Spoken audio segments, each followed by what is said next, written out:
नमस्कार, आप देख रहे हैं सच श्यामला न्यूज़ चैनल। बिहार में शिक्षा के व्यवस्था को सुधार करने के लिए शिक्षकों को हाजिरी बनाने के लिए या उनकी उपस्थिति दर्ज करने के लिए डिजिटल व्यवस्था की गई। जिस व्यवस्था के तहत आपने देखा कि किन्हीं को पेड़ पर चढ़ना पड़ता है, किन्हीं को छत पर चढ़ना पड़ता है।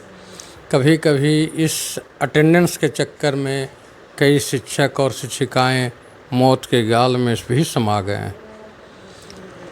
आज इसी मुद्दा पर चर्चा करने के लिए कि आखिर इस तरह की व्यवस्था सरकार को या शिक्षा विभाग को क्यों करना पड़ा, इससे क्या लाभ हुआ और इसके क्या कुप्रभाव हुए।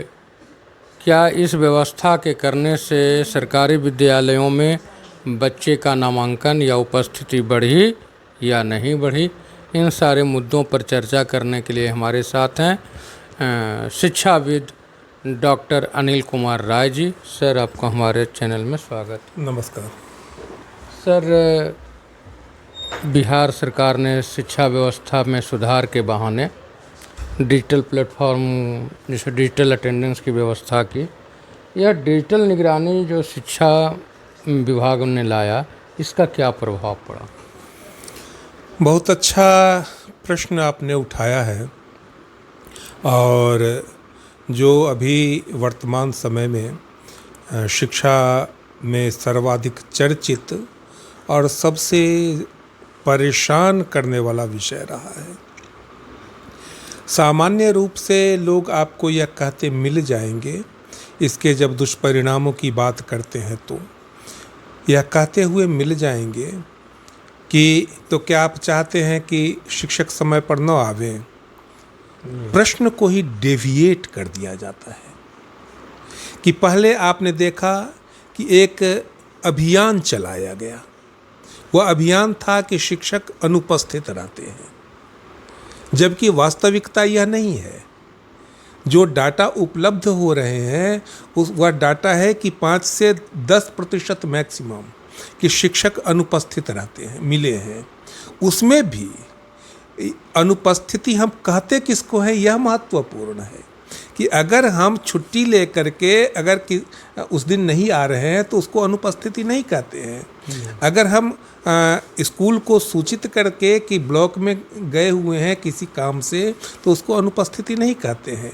जिसको असर की जिस रिपोर्ट में 10 से 12% अनुपस्थिति पाई गई, वह उसमें छुट्टी लिए हुए भी लोग थे कि 10 से 12% शिक्षक कम थे। इसमें वेरिएशन हो सकता है कि कहीं कहीं पर ज़्यादा कुछ एब्सेंटिज्म हो, किसी एरिया में कुछ कम एब्सेंटिज्म हो, लेकिन इन टोटल यही है। तो कुछ तो डाटा कहते हैं कि 5% ही एब्सेंटिज्म है वास्तविक में। तो ये सारे हैं, लेकिन इस बात को बहुत गहराई के साथ, बहुत इंटेंसिटी के साथ लोगों के मनोमस्तिष्क में इस बात को बैठाया गया कि टीचर तो काम करता ही नहीं है, टीचर तो आता ही नहीं है। अब किसी भी व्यवस्था में अगर 5 या 10% की गड़बड़ी है, मैं यह वकालत नहीं कर रहा हूँ कि इतनी गड़बड़ी रहनी चाहिए, मैं तो वकालत कर रहा हूँ कि 100% शुद्धता रहनी चाहिए, ठीक रहना चाहिए। लेकिन किसी भी कोई ऐसी व्यवस्था नहीं है जिसमें 5 से 10% की गड़बड़ी नहीं है, बल्कि उससे ज़्यादा गड़बड़ी है। लेकिन इस डिस्कोर्स को लंबे समय तक चलाते चलाते और फिर लोगों के मनोमस्तिष्क में इस बात को बैठा दिया गया कि टीचर काम नहीं करते हैं। यह प्रशासनिक और राजकीय व्यवस्था के तहत यह ऐसा अभियान चलाया गया और लोगों ने मान लिया कि शिक्षिकाएं तो बैठ करके स्वेटर बुनती हैं, टीचर है सो खेती कराते हैं या गाय दूहते हैं वगैरह वगैरह सारी बातें, और बच्चे हैं सो स्कूल में काम नहीं करते हैं। कुछ इसमें आंशिक सच्चाई थी जो 5 से 10% थी। एक बात यह, अब इनको नियमित करने के लिए जब तकनीकी व्यवस्था विकसित हुई तो एनईपी में भी इस बात को कहा गया कि शिक्षा में तकनीक का उपयोग होगा। जिस समय एनईपी में यह बात कही गई कि शिक्षा में तकनीक का उपयोग किया जाएगा, उस समय हम लोगों ने यह समझा या दूसरे सामान्य लोगों ने यह समझा कि शिक्षा में तकनीक का उपयोग उसके क्वालिटी इन्हेंसमेंट के लिए किया जाएगा, कि बच्चे ज़्यादा सही तरीके से और ज़्यादा सजीव तरीके से फोटो, चित्र, वीडियो वगैरह देख करके उसको पढ़ सकें। लेकिन यहाँ पर तकनीक का प्रयोग शिक्षकों को कंट्रोल करने के लिए किया गया।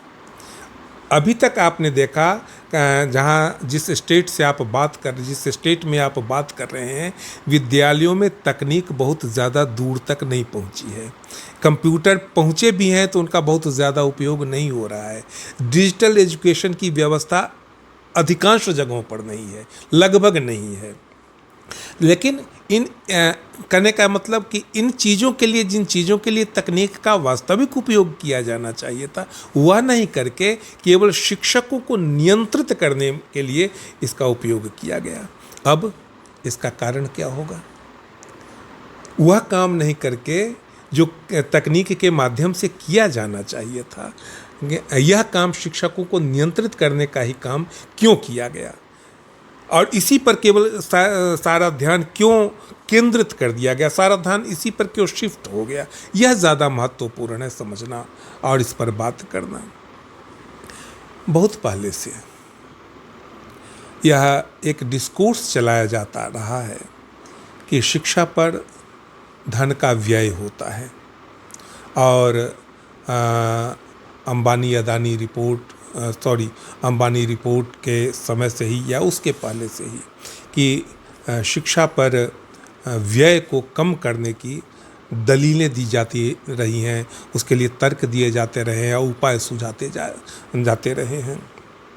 एनईपी का जो प्रारूप आया था उसमें भी आप देखेंगे कि यही आशय उसमें व्यक्त किया गया था कि सारे बच्चों को सरकार व्यय वहन नहीं कर सकती है एजुकेशन पर। तो इन चीज़ों से यह ध्वनित होता है, यह अभिप्राय निकलता है कि सरकार शिक्षा पर होने वाले व्यय से अपने हाथ खींचना चाहती है। यदि इतने सारे स्कूल्स होंगे, इतनी सारी संस्थाएं होंगी, शिक्षक होंगे, तो उन पर व्यय होगा। और इसीलिए आप देखेंगे कि खास करके एनईपी आने के बाद, उसके पहले भी स्कूल बंद हो रहे थे, एनईपी आने के बाद बड़ी संख्या में मतलब लाखों लाख स्कूल्स है सो बंद किए गए पूरे देश में, अपने स्टेट में भी, बिहार में भी और दूसरे स्टेट्स में भी। और मध्य प्रदेश की तो एक बहुत ही अजीब कहानी है कि वहाँ पर बिहार, बंगाल, उत्तर प्रदेश, मध्य प्रदेश वगैरह मिला करके मध्य प्रदेश में सबसे कम बच्चे थे और सबसे ज़्यादा स्कूल्स थे। लगभग 1 लाख के करीब वहाँ पर स्कूल्स थे। पहाड़ी एरिया होने के कारण उनको जगह जगह पर स्कूल बनाने की ज़रूरत पड़ी थी, जहाँ जहाँ पर बस्तियाँ थीं। और वहाँ के अखबारों ने बड़े गर्व के साथ इस बात को निकाला कि 1 लाख स्कूल बंद करके 10,000 अच्छे स्कूल खोले जाएंगे। अब इस बात का कोई जवाब है कि 1 लाख स्कूलों के बच्चे 10,000 स्कूल्स में कैसे आ जाएंगे और कैसे वे पहुंचेंगे इतनी दूरियां तय करके। लेकिन ये अपने यहाँ भी इसी योजना के तहत इस बात को आज समझने में कठिनाई होगी, लेकिन यह सब स्कूल बंद करने की योजना है कि पीएम श्री 800 कुछ स्कूल्स को यहाँ भी मान्यता दी गई है, पीएम श्री स्कूल में अपग्रेड किया गया है कि वही स्कूल कुछ रहेंगे और बाकी सब अगल बगल के जो स्कूल्स हैं उसमें मर्ज कर जाएंगे। अभी फ़िलहाल छठा से लेकर 8वां क्लास तक उसमें मर्ज करेगा मिडिल स्कूल के। जो मिडिल स्कूल है वह प्राइमरी स्कूल हो जाएंगे पीएम श्री के कारण, और धीरे धीरे वे जो प्राइमरी स्कूल बच जाएंगे वे धीरे धीरे स्वाभाविक मौत मर जाएंगे, या 2-4 साल के बाद आपको ठीक से पता चलेगा। तो पहला यह उद्देश्य है कि स्कूल पर होने वाले, शिक्षा पर होने वाले खर्च को से हाथ खींच लेना, उसको घटा लेना। शिक्षा पर जो हाथ खींचा जाता है तो किसी भी राष्ट्र की अगर उन्नति हुई है कहीं भी, या किसी भी परिवार की भी अगर उन्नति हुई है, या किसी व्यक्ति की भी उन्नति हुई है, कि मैं यह नहीं कह रहा हूँ कि सभी स्तरों पर मैं कह रहा हूँ कि व्यक्ति के स्तर पर, परिवार के स्तर पर, समाज के स्तर पर या राष्ट्र के स्तर पर अगर उन्नति हुई है तो उसका मेन जो कारक है, उसका जो मूलभूत जो कारक है वह है तो शिक्षा है। इसीलिए दुनिया की सारी सरकारें जिन्होंने उन्नति की है उन्होंने अपार धन इस पर खर्च किया है, रिसर्च पर अपार धन खर्च किया है और एक एक बच्चे को खोज खोज करके पढ़ाने की कोशिश की है कि कोई नहीं छूट जाए। दुनिया के सारे उन्नत देशों में यह प्रवृत्ति रही है और इसी के कारण वे उन्नति के शिखर तक पहुँचे भी हैं। अब आप देख रहे हैं कि जिस तरह यहाँ शिक्षा पर में कटौती की जा रही है, विभिन्न योजनाओं को बंद किया जा रहा है, एमडीएम के बजट को घटाया जा रहा है, उसी तरह आप अमेरिका में भी तो देख रहे हैं। अमेरिका में रिसर्च की फंडिंग है सो कट कर दी गई है, यूनिवर्सिटी की फंडिंग है सो कट कर दी गई है, वहाँ पर बहुत सारे प्रतिबंध लगाए जा रहे हैं, बच्चों के बोलने तक पर प्रतिबंध लगाए जा रहे हैं। अमेरिका तो ऐसा देश है जो केवल अमेरिकियों से नहीं बना है और दुनिया भर के लोगों के इकट्ठा होने से अमेरिका बना है। और आज दुनिया जो उसकी विशेषता है अमेरिका होने की, उस विशेषता को ही रौंदा जा रहा है कि अब दुनिया के लोग और बच्चों को और बाहर से काम करने वालों को और रिसर्चर्स को और साइंटिस्ट्स को वहाँ से अब जांच पड़ताल हो रही है, निकाला जा रहा है, वगैरह वगैरह सारी बातें हो रही हैं। तो मैं यह निष्कर्ष रूप में यह कहना चाहता हूँ कि दक्षिण पंथ को हमेशा ही प्रगतिशील विचारधारा से हमेशा ही उसको दिक्कत रहती है और उसी दक्षिणपंथी विचारधारा हमेशा ही जो शिक्षा है उसको कट करती है और विचार को बैक की तरफ ले जाती है कि वेद में सारा ज्ञान था, उपनिषद में सारा ज्ञान है, वो हमारे ऋषि कह गए हैं, मनुस्मृति में सारी व्यवस्था है। अरे समाज उससे हजारों साल आगे बढ़ गया है, अब नई बातें होंगी या वेद की पढ़ाई अब होगी। तो यह कारण है कि दक्षिण पंथ तकनीक का सहारा तो लेता है लेकिन ज्ञान को वो हमेशा बैक की तरफ ले जाना चाहता है। उसी दक्षिण पंथी प्रभाव के कारण इस तरह की व्यवस्थाएं अपने यहाँ भी विकसित हो रही हैं और दुनिया में जहाँ जहाँ भी उनका गढ़ है, वो ताकत में है, सत्ता में है, वहाँ इसी तरह की प्रवृत्ति विकसित हो रही है। सर, तकनीकी निगरानी की जो व्यवस्था की गई, इसकी ज़रूरत क्यों पड़ गई?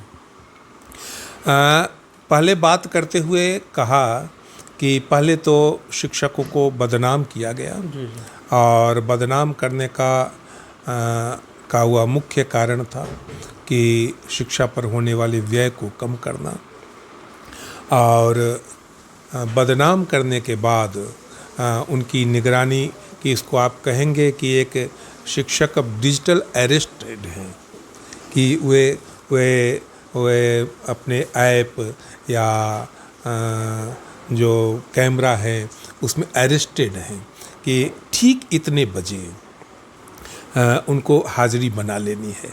हाज़िरी बनाने की कुछ दिक्कतों के बारे में आपने कहा, कभी पेड़ पर चढ़ करके बनाना पड़ता है, कभी ऐसा भी होता है कि स्कूल कैंपस में हाज़िरी नहीं बनती है, स्कूल कैंपस से 200 मीटर दूर जा कर के हाज़िरी उनकी बन जाती है और कैंपस में हाज़िरी नहीं बनती है। ये बहुत सारे प्रॉब्लम्स हैं। इसके बावजूद अभी तक इतिहास में ऐसा नहीं हुआ है कि मशीन ने मनुष्य को पूरी तरह नियंत्रित कर लिया है, अभी तक ऐसा नहीं हुआ है। इतनी सारी विधियों को लागू किए जाने के बाद अभी भी जिन लोगों को एब्सेंट होना होता है वे कई तरह के उपायों को अपना करके एब्सेंट हो ही रहे हैं और वे पकड़ में नहीं आ रहे हैं। तो एक प्रवृत्ति चल पड़ी है अभी कि राजनीतिक सत्ता के द्वारा कि नागरिकों को कैसे भी कंट्रोल करना है। इसको मैं एक राजनीतिक प्रवृत्ति के रूप में देख रहा हूँ। यह केवल शिक्षक नहीं कंट्रोल हो रहे हैं, हम आप भी कंट्रोल हो रहे हैं। हम जो गाड़ी से यात्रा करते हैं और जगह जगह जो टोल टैक्स देते हैं वो हमारा पता है कि हम कहाँ कहाँ जा रहे हैं, कहाँ कहाँ गए हैं। अब जो है सो गाड़ी स्टार्ट करते ही जो हमारा टोल टैक्स लगने लगेगा, किस रूट से हम कहाँ कहाँ गए, वो सारी खबर हम रहेगी। हम वह जो मोबाइल में जो हम लोकेशन ऑन किए हुए रहते हैं वो हमारा सारा पता है सो रिकॉर्ड किए हुए रहता है कि किस मकान में हम गए हैं। तो ये सारी बात कि लोगों को, नागरिकों को कैसे नियंत्रित किया जाए, उसी प्रवृत्ति का एक चरम रूप। यह आम नागरिकों के बारे में अभी कुछ बहुत नहीं इफेक्ट दिख रहा है, लेकिन उसका चरम रूप आपको शिक्षकों के संदर्भ में दिखाई पड़ रहा है कि उनको कंट्रोल करना है किस तरह। इसी प्रवृत्ति के कारण इसी तरह डिजिटलाइजेशन को यह लाया गया है और इसकी हजार तरह की परेशानियां हैं। हम लोगों ने तो केवल हाजिरी बनाने की परेशानी, और वहाँ पर जो काम कर रहे हैं जो प्रधानाध्यापक हैं या जो लोग हैं, उनको केवल हाजिरी ही तो नहीं बनानी होती है डिजिटल, उनको कई मामले ई शिक्षा कोश पर अपलोड करने होते हैं। MDM का फ़ोटो भेजना पड़ता है, UDAS का डाटा अपलोड करना पड़ता है, अपार का डाटा अपलोड करना पड़ता है, व्हाट्सएप पर है सो फ़ोटो खींच करके भेजने पड़ते हैं। एक जगह तो मैं पढ़ रहा था कि शिक्षकों का जो तनाव है वह लगभग 42% बढ़ गया है इस डिजिटलाइजेशन, डिजिटल नियंत्रण के कारण। कि 42% उनका है सो तनाव बढ़ गया है और उनका 60% उनकी ऊर्जा इसमें है सो व्यय हो जाती है। तो इन बातों का भी है सो ध्यान जो नीति निर्माता हैं उन्हें इन बातों कि एजुकेशन का अर्थ केवल शिक्षकों को कंट्रोल कर लेना ही नहीं होता है, बल्कि एजुकेशन का जो वास्तविक अर्थ है वह वास्तविक अर्थ है कि गुणवत्ता को बढ़ाना, बच्चों की संख्या को बढ़ाना, जो नहीं हो रहा है। सर, तकनीकी निगरानी का परिणाम किस रूप में दिखाई पड़ रहे हैं? तकनीकी निगरानी का परिणाम तो शिक्षकों के में यह दिखाई पड़ रहा है कि अभी कहा कि उनका तनाव बढ़ रहा है, और तनाव अगर बढ़ेगा तो उनकी कार्यक्षमता पर जो उनकी एनर्जी और जो अच्छे मूड में हुए बच्चों के साथ डील कर सकते थे उस पर उसका तो स्वाभाविक परिणाम पड़ेगा, प्रभाव पड़ेगा। दूसरा यह कि कई सारी सूचनाएं रोज़ बरोज़ आपको देखने को मिलेंगी कि हड़बड़ी में चूँकि इतने बजे ही पहुंच करके विद्यालय में हाजिरी बना लेनी है, इसलिए रोज़ बरोज़ है सो दुर्घटनाएं शिक्षकों के साथ हो रही हैं। कहीं उनके हादसे की खबर, उनके एक्सीडेंट की खबर, या बस से ट्रेन से उतरते हुए गिरने की खबर। मेरे ही परिचय के 2-3 शिक्षिकाएं इस तरह गुजर चुके हैं। यह एक बड़ा मानवीय पहलू है कि हम 2 मिनट लेट होने के कारण किसी की हत्या नहीं करवा देंगे, किसी को मर जाने के लिए मजबूर नहीं कर देंगे। यह एक बहुत बड़ा मानवीय पक्ष है, इसकी तरफ ध्यान दिए जाने की ज़रूरत है। दूसरा परिणाम जो दिखना चाहिए था कि यह शिक्षक अगर रेगुलर हो गए तो बच्चों की संख्या स्कूल में बढ़नी चाहिए थी, बच्चों में सीखने की गुणवत्ता बढ़नी चाहिए थी। यही स्कूल के उद्देश्य होते हैं दो। तो इन दोनों ही मामलों में आपने मान लेते हैं कि शिक्षकों को कंट्रोल कर ही लिया, लेकिन जो उसके परिणाम आने चाहिए थे वो परिणाम तो आपको दिखाई नहीं पड़ रहे हैं। हाल ही के जो UDAS डाटा है वो बता रहा है कि हमारे बच्चे लगातार सरकारी स्कूल में घटते चले जा रहे हैं। प्राइवेट स्कूल की संख्या भी बढ़ रही है, प्राइवेट स्कूल में बच्चे भी बढ़ रहे हैं। इसका मतलब आप है सो शिक्षकों को नियंत्रित करके भी सरकारी स्कूल पर विश्वास पैदा नहीं कर सके हैं, जो होना चाहिए था। एक बात यह, गुणवत्ता के मामले में भी कोई बढ़ोतरी आपकी नहीं दिखाई पड़ रही है कि हाल ही की जो रिपोर्ट है, और हाल ही क्या हर साल यह रिपोर्ट आ रही है कि 5वीं कक्षा के बच्चे 2री कक्षा की किताब नहीं पढ़ पा रहे हैं। तो जब दोनों ही उद्देश्य पूरे नहीं हो रहे हैं तो किसी को तंग कर देने भर से आप क्या हासिल करना चाहते हैं? या तो केवल एक है सो आपराधिक कृत्य होकर के रह जा रहा है कि हम किसी को तंग कर दे रहे हैं, और उसका कोई परिणाम सकारात्मक नहीं हमको दिखाई पड़ रहा है। इसीलिए इसका कोई इस तरह का प्रभाव जो सकारात्मक समाज और शिक्षा पर और व्यवस्था पर जो दिखाई पड़े वह नहीं दिखाई पड़ रहा है। सर, एक आखिरी सवाल है कि शिक्षा की जो यह व्यवस्था दिनों दिन गिरते जा रहे, खराब हो रहे हैं, बात सभी करते हैं कि शिक्षा का स्तर खराब हो रहा है, लेकिन इसके सुधार की क्या व्यवस्था है इस पर चर्चा नहीं करते। इसके सुधार की व्यवस्था के बारे में आपकी क्या राय है? बहुत अच्छा प्रश्न किया, और तभी हमारी बातचीत एक सर्वांग बातचीत, संपूर्ण बातचीत होगी कि केवल खींच और आलोचना से ही काम नहीं चलता है, बल्कि उसके लिए कुछ सकारात्मक उपाय भी सुझाए जाने चाहिए। मैं आपके चैनल के माध्यम से इस व्यवस्था को, सरकार को, अधिकारियों को 2-3 बातें कहना चाहता हूँ। पहली बात यह है कि हम लोग यह मानते हैं, विशेषकर मैं यह मानता हूँ कि 2 अगर बेसिक बातें अगर हो जाएं तो 80% शिक्षा में सुधार हो सकता है। वे 2 बातें क्या हैं? एक तो अकाउंटेबिलिटी की बात है, कि जवाबदेही की बात है। आज शिक्षा में बच्चे आए या नहीं, या बच्चे पढ़े या नहीं, इसके लिए कोई भी व्यक्ति या संस्था जवाबदेह नहीं है। कोई भी इसके लिए उत्तरदायी नहीं है, न शिक्षक, न विद्यालय, न अधिकारी, न पटना के अधिकारी, न मिनिस्ट्री, न सरकार। कोई भी इसके लिए जवाबदेह नहीं है कि बच्चे क्यों नहीं आए और क्यों नहीं पढ़े। अमेरिका में एक कानून है, वह कानून है नो चाइल्ड लेफ्ट बिहाइंड करके, और उस कानून के तहत अगर बच्चा नहीं पढ़ पाता है, स्कूल से बाहर के बच्चे की शिकायत रहने की शिकायत तो वहाँ नहीं है, लेकिन बच्चा अगर नहीं पढ़ पाता है तो उसके लिए स्कूल या शिक्षक जवाबदेह होता है। कहीं न कहीं कोई जवाबदेह होगा ना, कि वैसे ही सब कुछ चलता रहेगा। तो एक यह जवाबदेही तय होनी चाहिए कि कोई ना कोई है यहाँ से वहाँ तक, या सारे लोग जवाबदेह हों। तो एक यह बात होनी चाहिए। दूसरी बात कि एक पड़ोस के विद्यालय की अवधारणा पूरी तरह लागू होनी चाहिए। पड़ोस के विद्यालय की अवधारणा यहाँ भी लागू है, लेकिन वह केवल सरकारी स्कूल पर लागू है, कि उसका एक पोषक क्षेत्र बना दिया गया है कि इस पोषक क्षेत्र के बच्चे इस स्कूल में पढ़ेंगे। लेकिन जो निजी विद्यालय हैं उनको इस पड़ोस की अवधारणा से मुक्त रखा गया है। पटना का कोई स्कूल आपको हाजीपुर से बच्चे को उठा करके ले आ सकता है, और समस्तीपुर से भी बच्चे को उठा करके ले आ सकता है, उसके लिए खुली छूट है। पड़ोस के विद्यालय की क्या अगर लागू होगा तो क्या विशेषता होगी, क्या फ़ायदा होगा?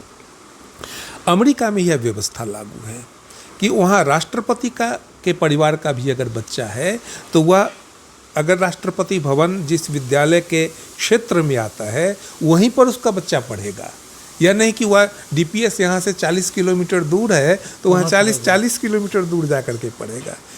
इसके कारण ढेर सारे स्कूल्स, आप कल्पना कीजिए कि जो अड़ोस पड़ोस के देहात का ही स्कूल है, मुखिया जी का बच्चा अगर वहाँ पर पढ़ेगा, वहाँ के धनी लोगों का जो बच्चा अगर पढ़ेगा, वहाँ के बीडीओ साहब का बच्चा पढ़ेगा, इंजीनियर साहब का, डॉक्टर साहब का, डीएम साहब का बच्चा पढ़ेगा, तो स्वाभाविक रूप से स्कूल बेहतर हो जाएगा, और शिक्षकों पर भी उसको बेहतर काम करने की जवाबदेही स्वभावतः होगी, वे लोग भी इंटरेस्ट लेंगे। तो एक यह व्यवस्था होनी चाहिए। 2 बातें, कि एक पड़ोस का विद्यालय और दूसरी जवाबदेही। तीसरी बात यह कि विद्यालयों में एक हेड मास्टर, अभी आप खास करके बिहार के विद्यालय और यह पूरे देश की बात है कि अधिकांश जो प्रधानाध्यापक हैं वे नियमित प्रधानाध्यापक नहीं हैं, इंचार्ज प्रधानाध्यापक हैं। प्रधानाध्यापक कैप्टन होता है जहाज का, और अगर वह एक तो नियमित होता है तो उसमें बल होता है कि हम नियमित हैं, हम परमानेंट हैं, वह उसका एक नैतिक बल होता है। और दूसरी बात, अगर वह एक समझदार और वाइब्रेंट किस्म का अगर वह प्रधानाध्यापक होता है तो बहुत सारी मुश्किलों से भी वह विद्यालय को निकाल करके और विद्यालय को चमका देता है। कि बहुत सारे ऐसे स्कूल्स हैं जो आज बिहार में अच्छा कर रहे हैं, वो वहाँ के प्रधानाध्यापक के चलते और वहाँ की टीम के चलते है कि वह सारे लोग मिल करके उन्होंने गार्जियंस को अपने साथ जोड़ा, शिक्षकों को इस तरह है सो अपने साथ उस तरह बनाया, और वे बहुत बेहतर, या यूँ कहें कि अच्छे प्राइवेट स्कूल से बेहतर वहाँ पर शिक्षा है सो प्रदान की जा रही है और बच्चे अच्छा कर रहे हैं, तो उनकी भी प्रशंसा की जानी चाहिए। चौथी बात यह कि आज भी आपके खास करके बिहार के विद्यालय राष्ट्रीय स्तर पर, कुछ दिन पहले का यह डाटा है कि राष्ट्रीय स्तर पर RTE के मानकों के अनुसार विद्यालय में जो कंप्लायंस होना चाहिए, कंप्लायंस का मतलब है कि वे चीज़ें, वे व्यवस्थाएं, जिन व्यवस्थाओं के कारण विद्यालय होता है, कि वे अनिवार्य, नहीं तो वह घर होकर के रह जाएगा, दुकान होकर के, कुछ होकर के रह जाएगा, कोचिंग होकर के रह जाएगा, वह स्कूल नहीं होगा। तो जो 7-8 जो उसके मानक हैं कि आज राष्ट्रीय स्तर पर भी, कुछ दिन पहले की बात है कि लोकसभा में जवाब दिया गया था कि 25.5% वे कंप्लायंस पूरे हुए हैं और बिहार के स्तर पर 11.1% पूरा हुआ है। 10 वर्ष शिक्षा अधिकार के आए हुए जब 11% कंप्लायंस पूरा हो रहा है, इसका मतलब है कि हमको और 90 वर्ष चाहिए। मतलब यह कभी नहीं होने वाली चीज़ है ना। तो जो आपके पास साधन होने चाहिए विद्यालय को विद्यालय होने, तो साधन विहीन विद्यालय क्या कर पाएंगे?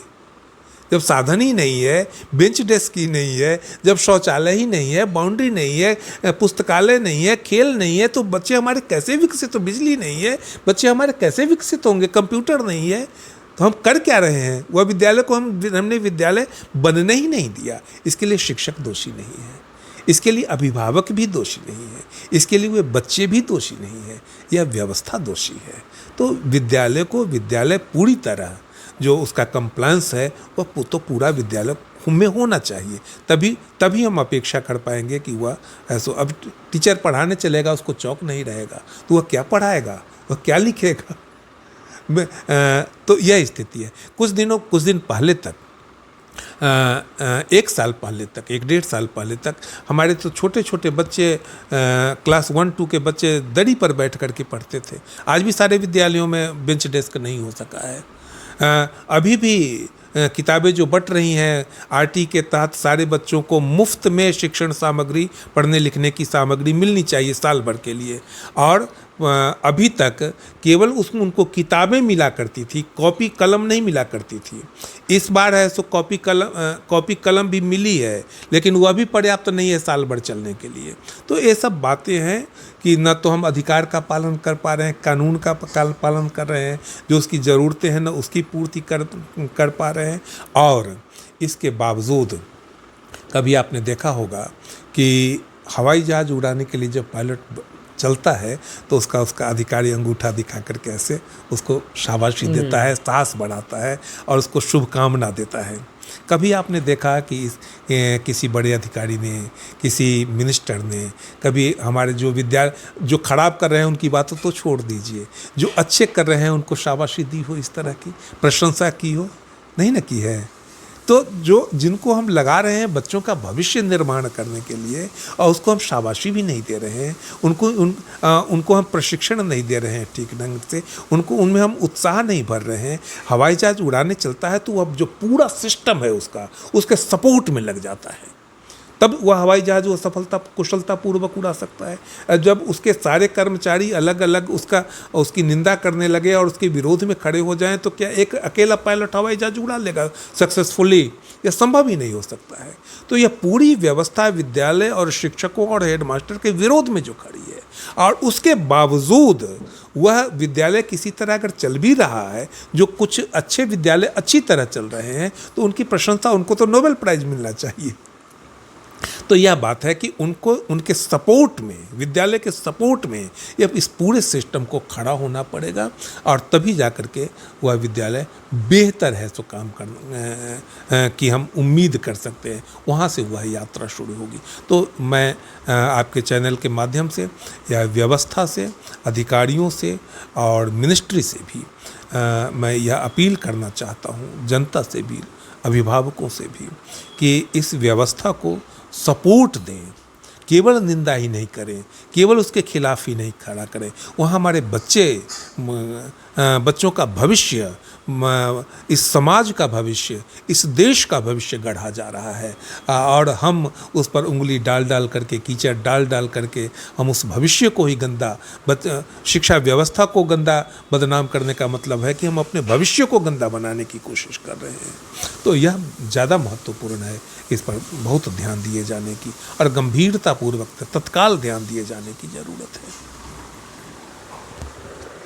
तकनीकी निगरानी से शिक्षकों को अदृश्य गुलाम बनाया गया, ऐसा सर का मानना है। और इस तकनीकी देखरेख से हमारे विद्यालयों में बच्चों की उपस्थिति बढ़ने के बजाय घटी है। बच्चे सरकारी स्कूल में नामांकन कराने के बजाय, दाखिला कर लेने के बजाय प्राइवेट स्कूल में जाना ज़्यादा पसंद कर रहे हैं। तो फिर सरकार इस तरह के तकनीकी देखभाल या तकनीकी निगरानी लागू करके शिक्षा विभाग में क्या व्यवस्था बेहतर बनाई है, क्या हासिल की है, इस पर विचार करने की ज़रूरत है। सर, आपने हमारे लिए समय दिया, उसके लिए धन्यवाद। धन्यवाद। हर एक दिन अलग अलग मुद्दों पर जो आपके लिए ज़रूरी है या आपको जानना बहुत आवश्यक है, उन मुद्दों पर अलग अलग जानकारों के द्वारा, स्पेशलिस्टों के द्वारा चर्चा करके आप तक बातों को पहुंचाते हैं। आप हमारे साथ जुड़े रहें और हमारे मुद्दों पर आपका क्या राय है वह कमेंट बॉक्स में लिखें, ताकि मेरे और मेरी टीम की हौसला बढ़े और आप तक बिना बाधा का, बिना हरासमेंट का आप तक बातों को पहुंचाते रहें। धन्यवाद।